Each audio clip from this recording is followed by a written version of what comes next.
Assalamualaikum warahmatullahi wabarakatuh. Apa kabar ayah dan bunda? Terimalah sapa kami. Mohon maaf lahir dan batin. Taqabbal minna wa minkum.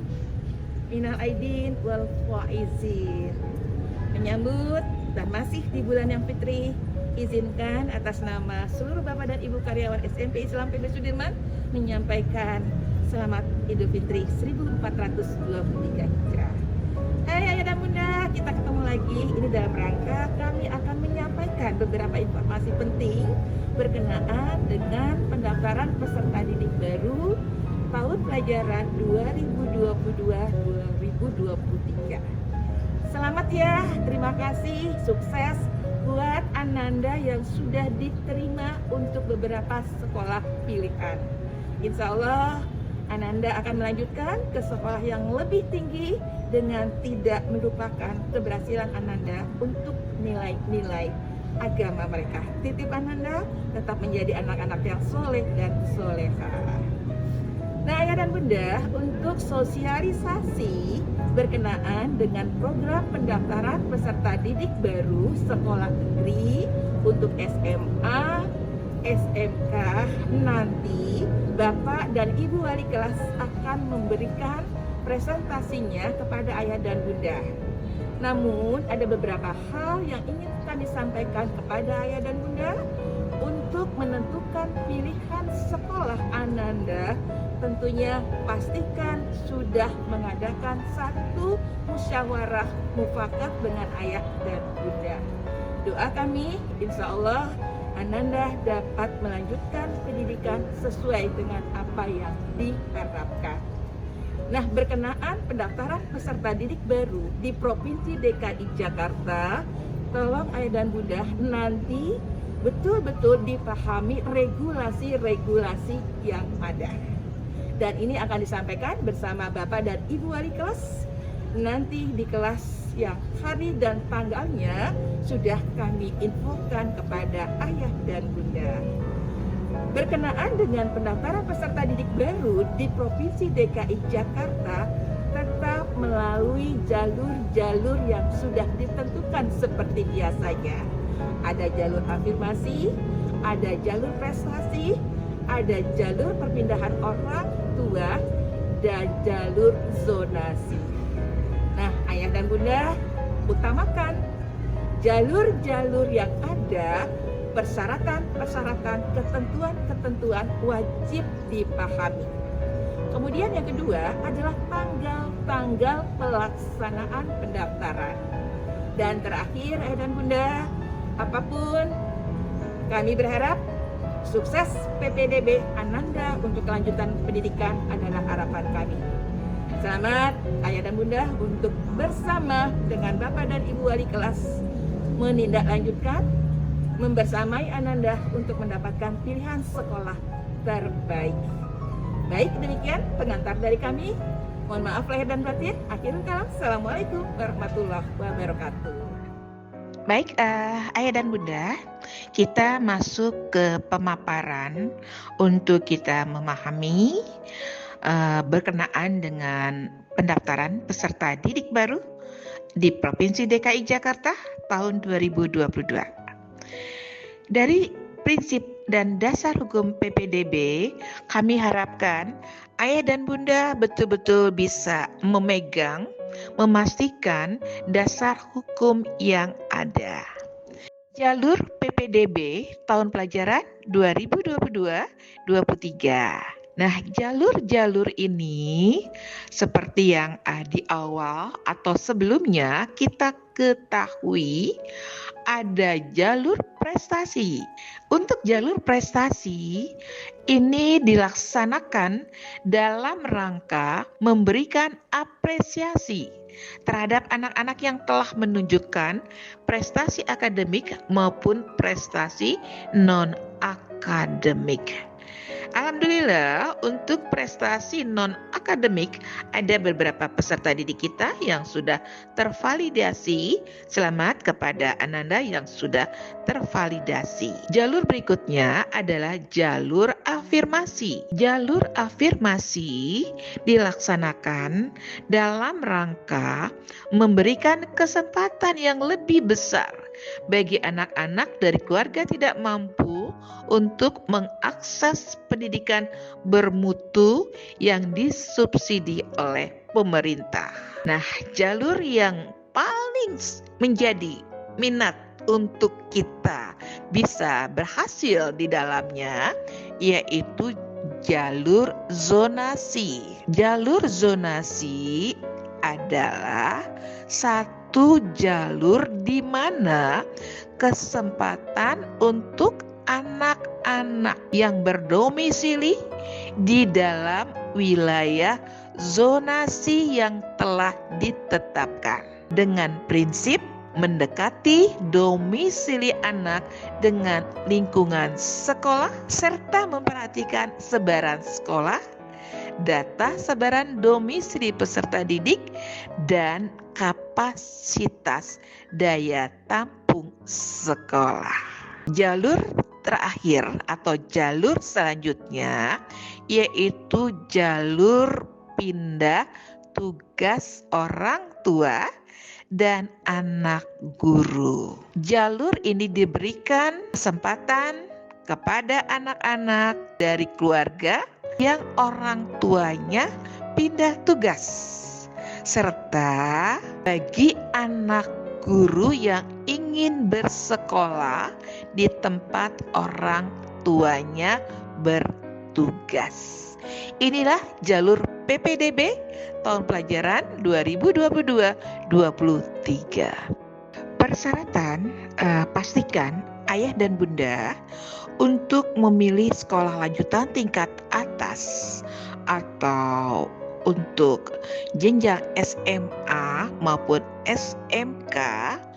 Yang pertama, calon peserta berusia maksimal 21 tahun tanggal 1 Juli 2022.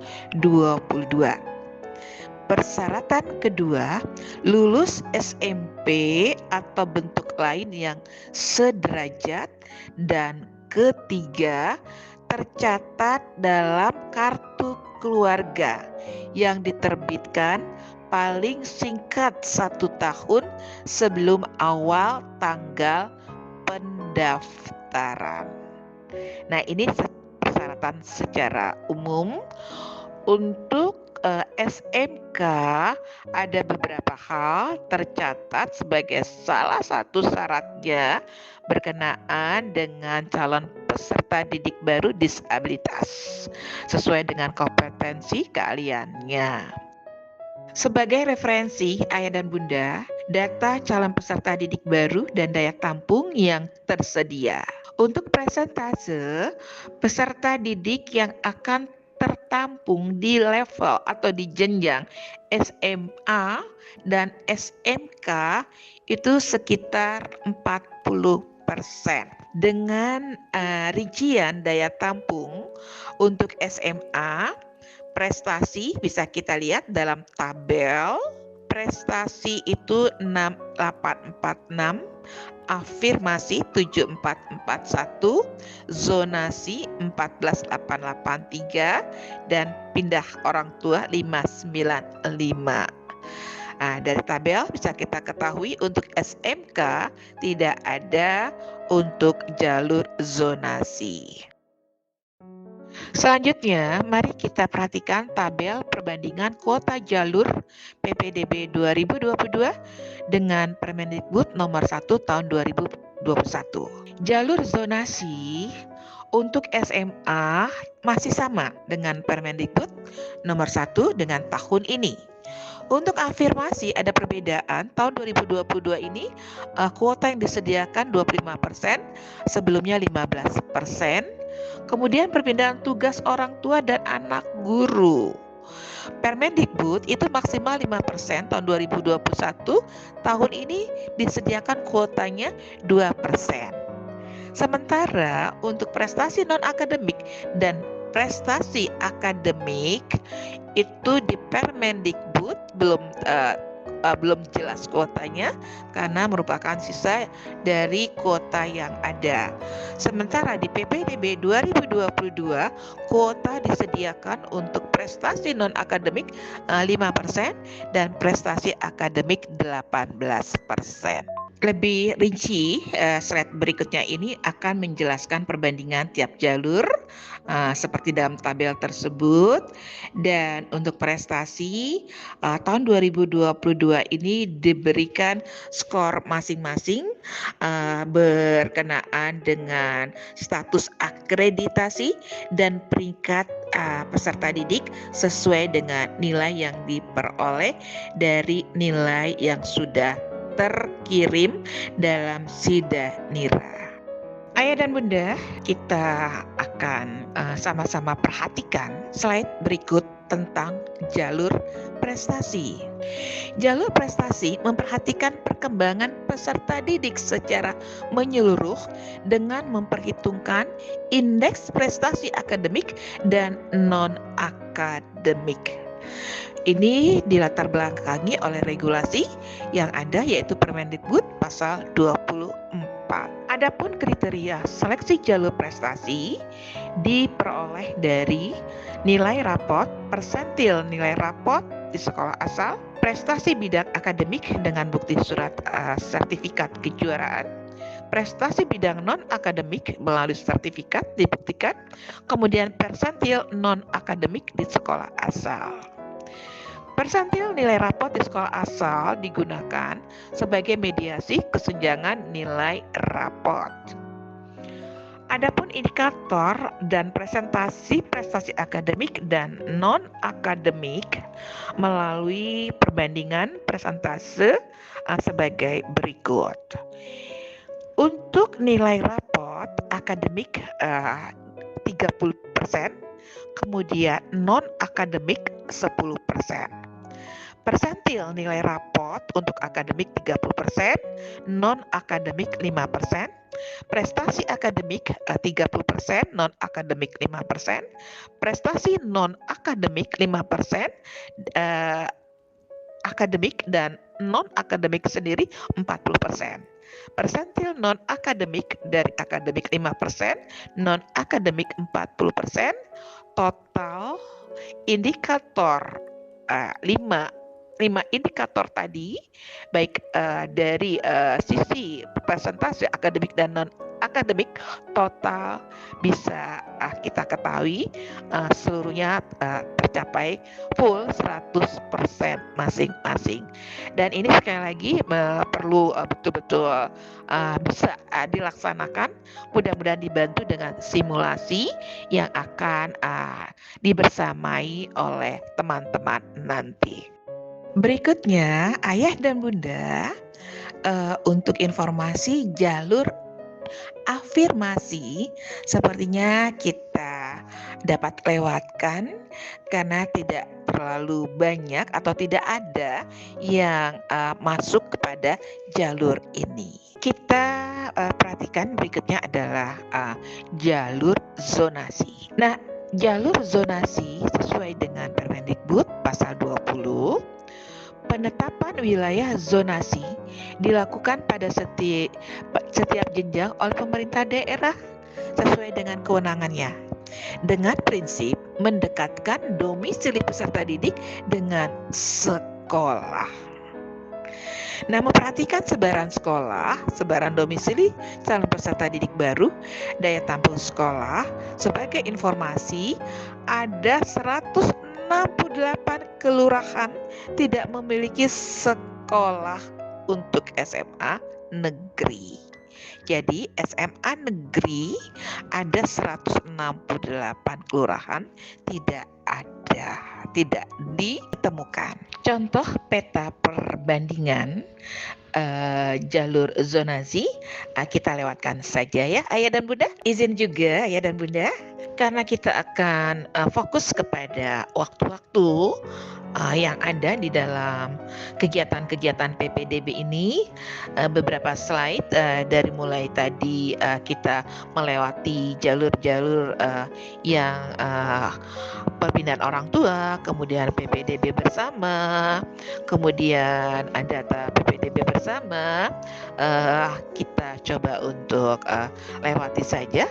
Mohon maaf Ayah dan Bunda, untuk rekap daya tampung Ayah dan Bunda ini bisa kita pelajari sebagai gambaran saja, tapi kita tidak akan bahas di dalam masalah rekap daya tampung ini. Kita akan tertuju kepada waktu-waktu PPDB tahun ini dengan sebaik-baiknya. Berikutnya Ayah dan Bunda, kita perhatikan waktu PPDB 2022 ini melalui alur-alur yang ada yang perlu kita betul-betul pahami. Yang pertama berkenaan dengan pra-pendaftaran. Pra-pendaftaran ini hanya berlaku bagi peserta didik atau calon peserta didik baru nanti yang mereka bertempat tinggal di wilayah DKI, namun calon peserta didik yang bersangkutan bersekolah atau sekolah di luar DKI. Nah, ini diwajibkan untuk melaksanakan pra-pendaftaran. Nah, sama halnya ketika Ayah dan Bunda yang bertempat tinggal di luar DKI, kemudian Ananda sekolah di DKI, ketika akan mendaftar di wilayah tempat tinggal, ini tentunya harus memperhatikan perlu untuk mengikuti pra-pendaftaran. Nah, ini betul-betul dipahami yang dimaksud pra-pendaftaran tersebut betul-betul kita ketahui. Sekali lagi Ayah dan Bunda, pra-pendaftaran ini adalah alur di mana peserta didik baru nanti calon itu bertempat tinggal domisili di Jakarta karena dia akan mengikuti pendaftaran di Jakarta karena domisili Jakarta, namun sekolah di luar Jakarta dia harus mengikuti pra-pendaftaran. Pra-pendaftaran artinya tidak sekolah di wilayah provinsi DKI karena kita bicara masalah PPDB DKI. Nah, berikutnya Ayah dan Bunda mohon diperhatikan. Anak-anak kita yang akan melanjutkan mendaftar untuk jenjang SMA atau SMK yang dilakukan pertama kali adalah pengajuan akun. Nah, tolong catat baik-baik Ayah dan Bunda. Pengajuan akun ini akan dilaksanakan tanggal 30 Mei. Sebelum melanjutkan kepada pemilihan sekolah tujuan, izin Ayah dan Bunda mengingatkan jadwal pendaftaran. Nah, untuk jadwal pendaftaran sekilas kami sampaikan. Untuk jalur prestasi akademik dan non-akademik, ini nanti akan dimulai pendaftaran 13-14 Juni dan ditutup tanggal 15 Juni. Pendaftaran ya untuk jalur prestasi baik akademik dan non-akademik itu dimulai nanti tanggal 13 sampai 15 Juni. Kemudian proses pendaftaran jalur prestasi berakhir tanggal 15 Juni. Kemudian diumumkan langsung pukul 17 dan selanjutnya segera melapor diri. Itu jalur prestasi baik akademik dan non-akademik, diingat-ingat tanggal 13 sampai 15 Juni. Kemudian jalur afirmasi kita lewat aja ya karena sepertinya tidak banyak atau tidak ada yang masuk ke dalam jalur afirmasi. Jalur zonasi, perhatikan tanggalnya Ayah dan Bunda ya. Pendaftaran dan pemilihan sekolah zonasi itu tanggal 27, 28, 29 Juni. Proses seleksi langsung dilaksanakan di tanggal yang sama 27, 28, 29 Juni dan langsung diumumkan pukul 17 dan selanjutnya tanggal 30 Juni dan 1 Juli adalah saatnya lapor diri. Nah, tanggal-tanggal penting ini mohon sekali diperhatikan agar menjadi satu persiapan-persiapan matang ketika nanti kita melaksanakan pendaftaran peserta didik baru untuk Dinas Provinsi DKI Jakarta. Baik, Ayah dan Bunda, kita sampai kepada pemaparan atau informasi berkenaan dengan pemilihan sekolah tujuan. Bagi orang tua atau calon peserta didik baru yang telah melakukan aktivasi PIN atau token dapat melanjutkan ke tahapan pemilihan sekolah sebagai berikut. Yang pertama tentunya selalu melalui akses dulu laman publik PPDB yang tadi atau yang sudah kita ketahui, yaitu ppdb.jakarta.go.id harus dapat diakses lebih dahulu. Ketika sudah terakses laman publik PPDB, segera lakukan login dengan cara menginput nomor peserta. Ingat ya, nomor pesertanya si Danira dan password. Setelah login, tentunya baru kita dapat memilih sekolah tujuan. Nah, setelah kita memilih sekolah tujuan, jangan lupa untuk mencetak tanda bukti pemilihan sekolah tujuan. Nah, ini harap diperhatikan. Segera mencetak tanda bukti pemilihan sekolah tujuan. Nah, selanjutnya jangan lupa untuk selalu memantau hasil seleksi. Nah, demikian Ayah dan Bunda, mudah-mudahan semua dapat terinformasi dengan baik. Bila ada hal yang kurang, kami sekali lagi memberikan kesempatan untuk melakukan satu konfirmasi, koordinasi, berkolaborasi bersama teman-teman yang ada. Mohon maaf lahir dan batin, sukses buat teman-teman semua, sukses buat Ananda. Salam hormat dari kami. Assalamualaikum warahmatullahi wabarakatuh.